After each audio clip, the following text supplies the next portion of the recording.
Heartbeat Alaska would like to thank the following sponsors for making our show possible. Brown's Electric. Thank you, Brown's Electric, for your generous support. Heartbeat Alaska is also brought to you by Frontier Flying Service. Thank you, Frontier, for getting Heartbeat Alaska airborne.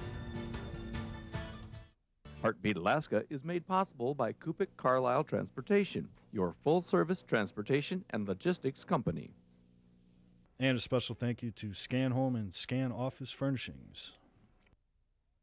1, 2, 3, 4, let's go. It's Heartbeat. It's a fabulous show. Alaska. Hi, Heartbeat Alaska.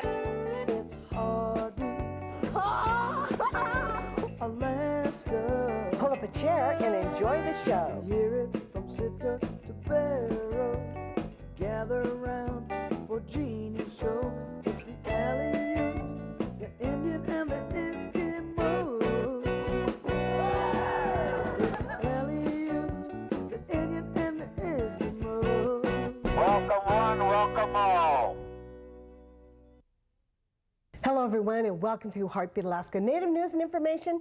I'm Jeannie Green. Thank you so much for joining me.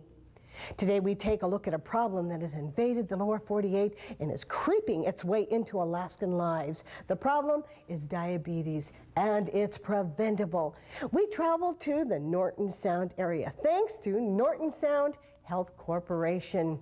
We take a look at what they're doing to prevent diabetes and where it's heading.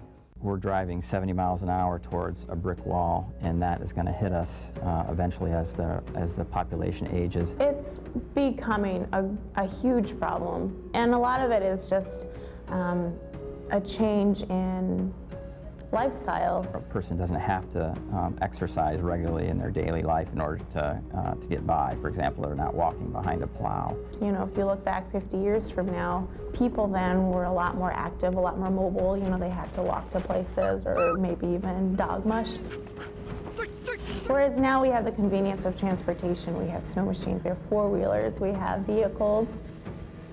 Back then, a lot of people ate natural foods. You know, we picked a lot of our own stuff from what the land offered, whether it was berries or greens, and then hunted too. So now in the stores we have a lot of processed foods. You know, we have fast foods and that sort of thing. So there's just been an increase, I think, in I guess you can say unhealthy foods. They're projecting that within 20 or 30 years, about 1 in every 3 people, 3 to 4 people in the country will have diabetes. It's a very chronic disease with very severe complications. Right now, it's sort of smoldering, and not everybody, I think, is seeing the fact that we are speeding towards this brick wall. But in the coming years, I think that'll become more and more apparent.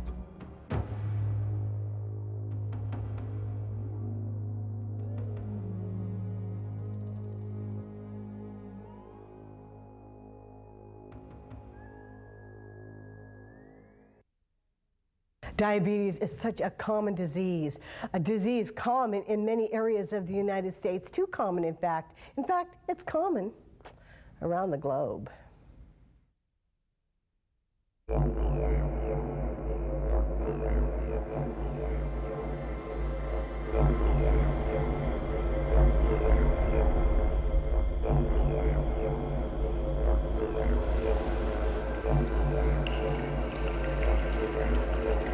Eons ago, when mankind first began exploring this earth, he found a planet stocked with life, plants and animals providing an array of nutrients perfectly suited to his dietary needs.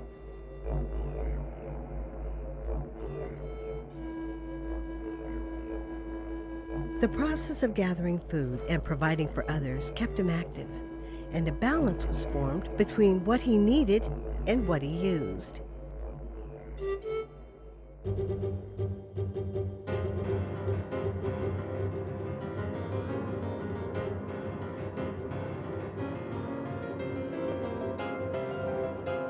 Then came the Industrial Revolution of the 20th century, and everything changed. Mass production led to far more goods and services being created with far less effort.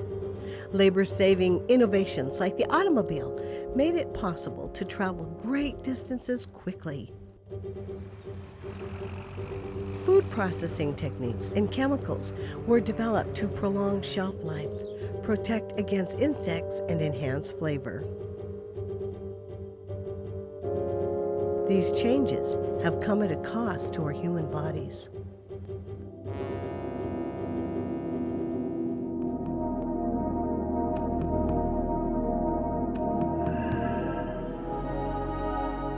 The chemicals entering the food we eat are foreign to our systems, making us susceptible to disease and general ill health. 210, we have a liftoff. While technology has freed us from the daily rigors of hunting and gathering, and many other activities we considered repetitive or disposable, we are progressively becoming weaker and more obese. These factors have combined to form the dilemma humanity is now facing: diabetes. There aren't enough voices to overcome all these social changes that have happened in our society. And I think we really need to work on that more and more. And that's one of the number of things I think that has to be done in order to prevent what would otherwise be a huge health crisis coming in the mid-century.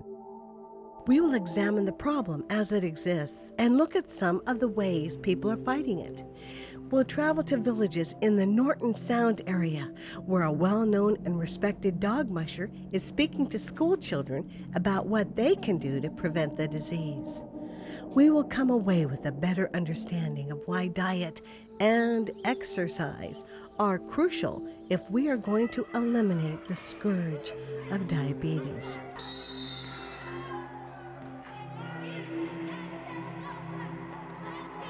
As with many medical problems, diabetes doesn't affect every ethnic group with the same tenacity.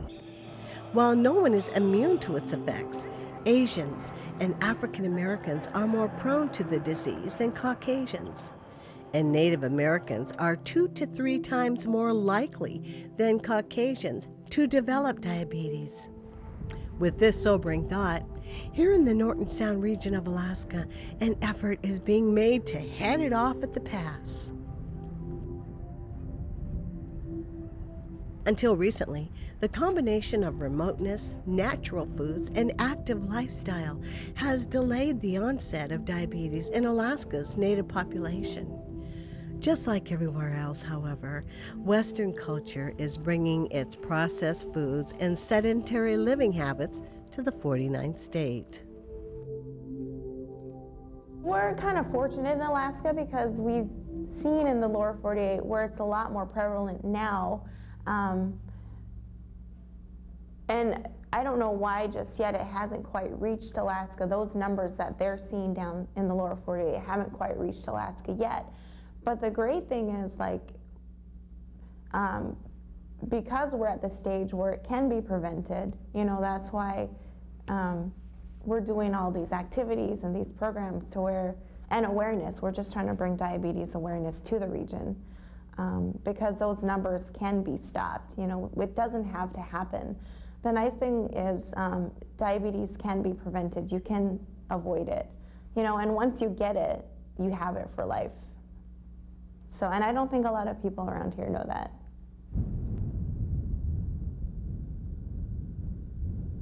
This area, secluded from modern man's chemicals, food production, industry, and pollution for so long, is now seeing the arrival of the same changes that have plagued the rest of humanity. There is beginning to be an increased awareness of this deadly disease, and that's just what these people are trying to promote. Good afternoon, camp. This is Rahnia. I'm Gussie Ivanoff, and I work in the camp department at Norton Sound Corporation. Hi. My name is Kelly Keys. Okay. For the step-by-step program? I'm a registered dietitian and the diabetes nutritionist here at the camp department. You have to fast for 12 hours, so don't eat or drink anything. Kirk Scofield. Rahnia Parker. I work with Rita Binford, the nurse manager, to provide care to a lot of the diabetic patients. That's the way it's supposed to be. Yep, bye.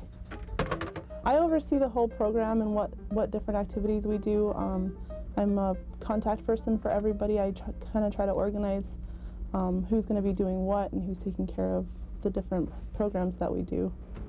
Their mission to empower people and communities to promote healthy lifestyles and improve the quality of life for people with chronic illnesses is far-reaching. It also reflects awareness that the growing shadow of diabetes affects all of Alaska. We already have the blood measurements, so we can get those. These dedicated workers are recruiting pre-diabetic people in Norton Sound's 15 villages to participate in screening and prevention programs. Like EKGs and stuff done. We had a lot of people come in to get their blood checked. And when they did, you know, with those results, we were actually able to find out if they were pre-diabetic or not. Of 39 people that responded, 19 were pre-diabetic.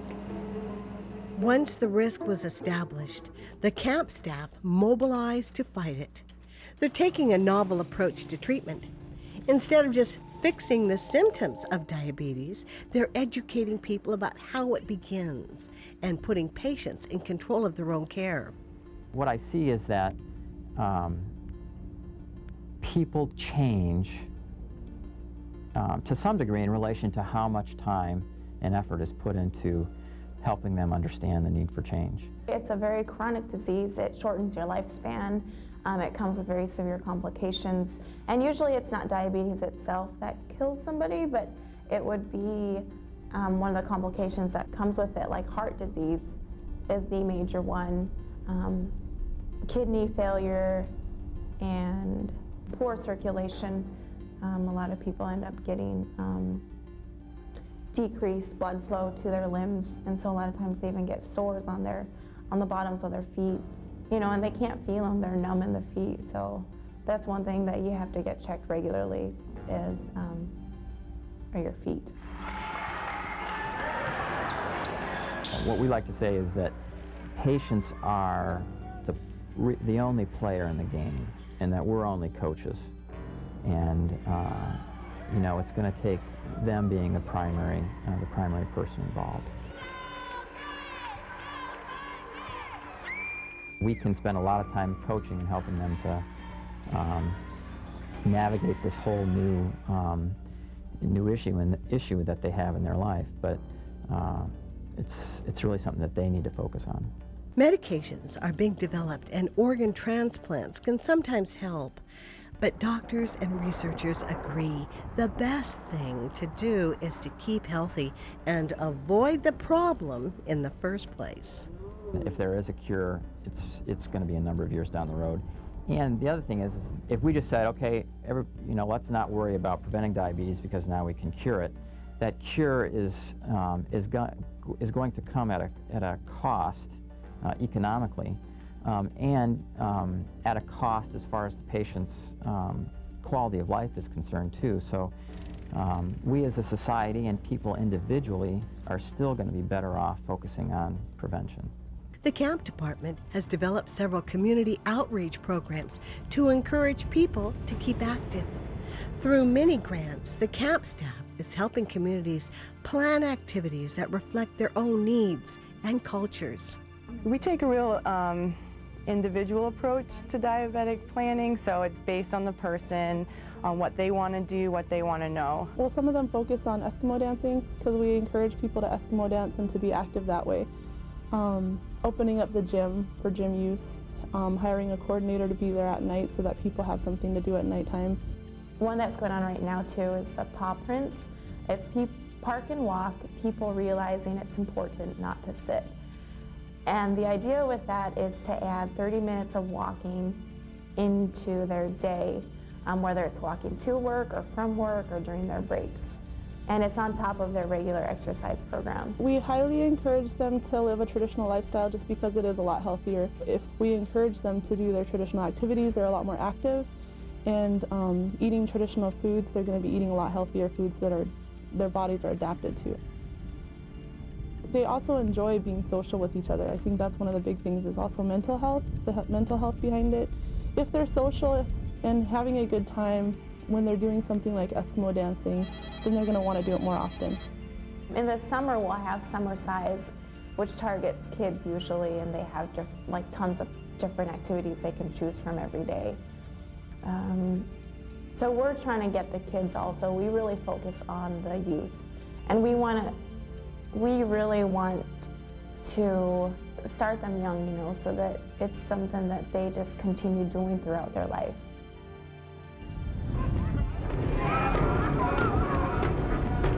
Hey, Spark. Hey, big boy. Joe Garnie has been running sled dogs for most of his life. Hey, Wrecker. What's going on, big boy? Feeling pretty good, are you? My earliest memory is of riding in the dog sled, and I can't remember if I was even able to walk then, so I've been riding with dogs since I can remember. Hey, girl. Oh! Yeah, I have 36 dogs. I brought a dozen with me here. Whoa, big boy, take it easy now. In his mission to promote good health and sobriety, he's joined forces with the Norton Sound Health Corporation. He and the camp staff are traveling to villages within Norton Sound as part of a campaign to make kids understand about health and diabetes. Does anybody know what diabetes is? Sugar diabetes? Joe Garnie probably right now is our primary celebrity that we use. Like, everybody in the Norton Sound knows Joe Garnie, and they know that he's, you know, a musher, and that he's promoting a traditional living. And so he's a great role model that we can utilize. Question. These little ones don't let them get down to business, though, until Joe answers all their questions. Second, third, fourth, fifth, seventh. It was like an apprentice. Did your sled ever flipped over? Excuse me? Oh, listen, it flipped over on me at least 3 times on this run between Keltag and Uniclate this race, and I'm feeling the hurts everywhere. What year did you start? What year did I start? Boy, you know, my math is so bad, I'd have to go, I'm 52 years old. I got out of high school, I was probably 19. We'll have to do a little math work, so some mathematician would have to help me out. What got you into dog mushing? What got me into dog mushing? Well, have you ever had hypothermia? Bring a gun? What's your wife's name? Are you gonna go dog mushing with you? Do you have any girl dog friends? Yes, I do. What's the coldest temperature you've ever ran in? Did one of your dogs ever get sick when you were racing? Can I have your autograph? Have you ever passed DD General? DD General, yes, I've passed her, and I've actually beat her a time or two. Yeah, now she's beat me in the last few years. I plan on remedying that. He wants to give the healthy message out too. He thinks that traditional living is important. He thinks that having good nutrition is important. He thinks that staying active is important. And he's also into the sobriety. And so he likes to portray those messages to people, and we know that kids will listen to him. He's a great speaker. You can sit him down with a bunch of kids, and they'll be tuned to him for at least a half hour, you know. Does anybody know how many spoons of sugar in a soda pop? Part of camp's mission is to instill the importance of drinking water instead of soda pop. As part of their Stop the Pop program, they use this visual aid to bring the point home. We've gotten several villages around the region to actually stop selling sodas in their school. And that's, it's a huge problem here in the Norton Sound. You know, we see not only kids, but, you know, the adults as well, drinking cans and cans of soda throughout the day. And of course, not only is that bad for your oral hygiene, but it's pretty detrimental to your health too. You shouldn't be having so much, it's pretty much just like sugar water, you know, and that's something that we're trying to decrease in our region. It's just the amount of sugar that kids especially are intaking.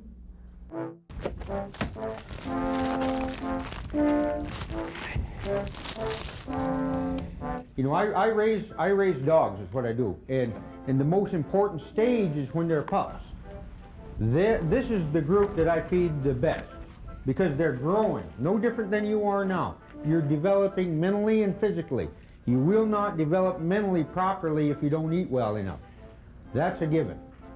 If you live on soda pops that have this much sugar in it and chips and not eat all your dinner and your vegetables and fruits, you won't develop as good. You won't get as big and as strong as you should. I love his analogy with his kids, with his dogs, where he talks about his puppies and having to raise them, and he compares kids to being puppies that are growing up to be these top athletes. This is a snack. I got all my fish. And he wants them to think about how they're feeding themselves and how they're supposed to be growing. And the dogs get approximately 2 steaks to a snack on the trail on a little break. They don't have a choice in what they eat. You do. If he's going to feed his dogs junk, how are they supposed to become top athletes when they're adults? And he says the same thing to the kids, or with the kids. He says that you guys need to be feeding yourselves the right things so that you can grow up to be the best that you can. Well, let me get these 2 pieces in there. This right now, the age that you're at, growing and developing is the most important stage in your life for developing. Here I have reindeer meat. So you have to eat right in order to be able to study properly at school here. Everybody here knows him, and they know that he lives in a village here, and that he knows what it's like to live here and to grow up here and to experience the same things that they've experienced, and so they can all relate to him. I want 3 of these. I got no idea what's in there. I think it's even mine. Oh, it's our seal meat. I wish I could turn the hands of time back and get stressed to me how important education was going to be for me. There's nothing wrong with being healthy and educated. If you're not eating properly and just living on soda pop and chips and what have you, you can't even attend or function properly and acquire this education that's so important to you. So that's why we're here, to make you aware that you have choices and make a healthy choice.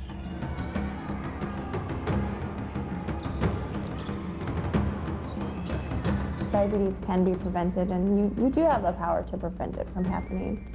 You know, and it's just little steps and little decisions that you make throughout the day about your diet and exercise. Ideally, you know, we want to get in our protein source, you know, a healthy complex carbohydrate source, you know, like a whole grain, and fruits and vegetables. So depending on the region, you know, fresh fruits and vegetables are always good, but canned works as well.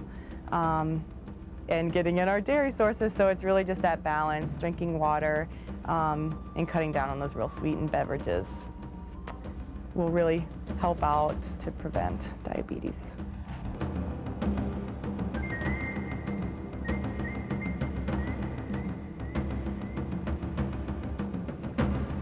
Although diabetes is working its way up to Alaska, the efforts being made by these people and others like them have the potential to turn the tide. From grandparents teaching harmonious living to their offspring now choosing their path, the foundation is being laid for tomorrow's world. Nothing wrong with being healthy.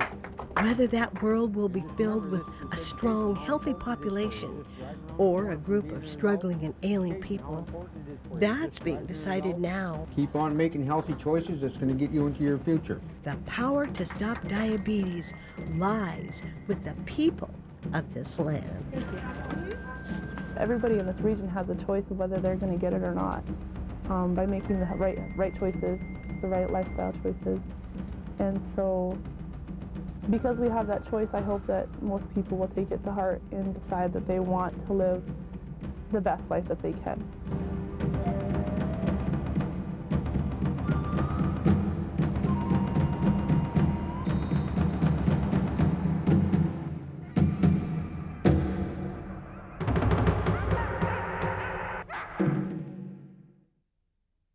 Thank you so much, Norton Sound Health Corporation, for your incredible help on this story and all points in between. Thank you, Uniloclete, and everyone that participated.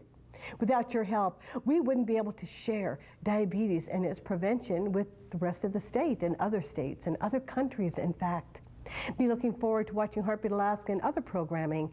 We come to you and from different villages sharing their efforts in the prevention of diabetes. Remember, it's exercise and eating right. Let's get out there and let's start walking. I know I started. God bless every single one of you. Join me again next week for more Heartbeat Alaska. We got Joe Garnie on the flats coming in. Supposed to be coming down this trail. I don't know. He might have slid down the other way and came this way. Right next to it. Which is the closest what? Place to go to see the dog? Down into our dog lot? That's a nice place. That's the 14-plex? That's even further. Yeah. How about no? That's even further. How about Anchorage? That's even further. New York City. That's even further.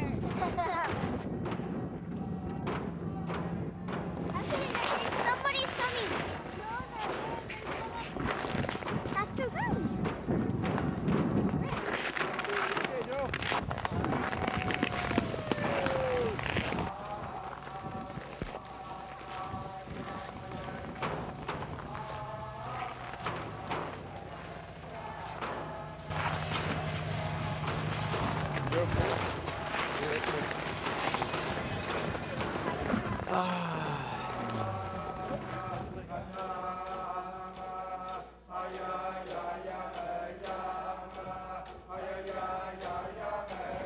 Get any sleep? No? Holy cow! I got a little dreamy on this. Yeah.